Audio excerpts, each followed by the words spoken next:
ఇక కాపు ఉద్యమ నాయకుడు ముద్రగడ పద్మనాభం వైసీపీ పార్టీలో చేరేందుకు సిద్ధమయ్యారు. ఎన్నికల్లో పోటీ చేయడంపై స్పష్టత రాకుండా వైసీపీలో చేరడానికి సముఖత వ్యక్తం చేస్తున్నట్లు తెలుస్తుంది. ఈ నెల 14న ముద్రగడ పద్మనాభం వైసీపీలో చేరనున్నట్లు తెలుస్తుంది. తాడేపల్లిలో సీఎం జగన్ సమక్షంలో ముద్రగడ వైసీపీ కండువా కప్పుకొనున్నారు.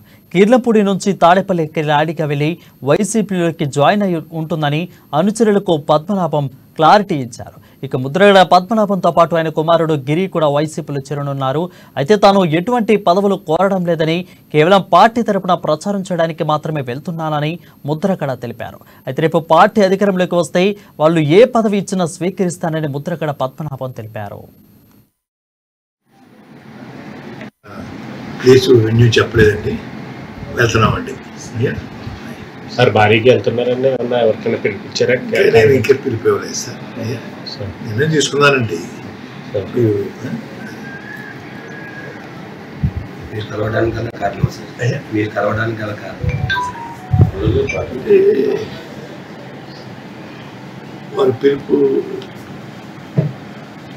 మిథునరెడ్డి గారి ద్వారాను, కాకినాడ ఎమ్మెల్యే చంద్రశేఖర్ గారి ద్వారాను, గీత గారి ద్వారా, కన్నబాబు గారి ద్వారా వచ్చిందండి. నేను కూడా వారికి మద్దతుగా ఉండాలని నిర్ణయించుకున్నానండి. ఇంకా మంచి మంచి పథకాలు, సంక్షేమ పథకాలు ఇంకా పేదవారికి అందించేలాగా నా వంతు నేను పూర్తి చేయడం కోసం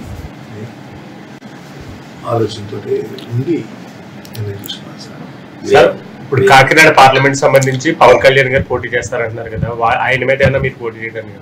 నేను ఎటువంటి కండిషన్ పెట్టలేదు సార్. ముఖ్యమంత్రి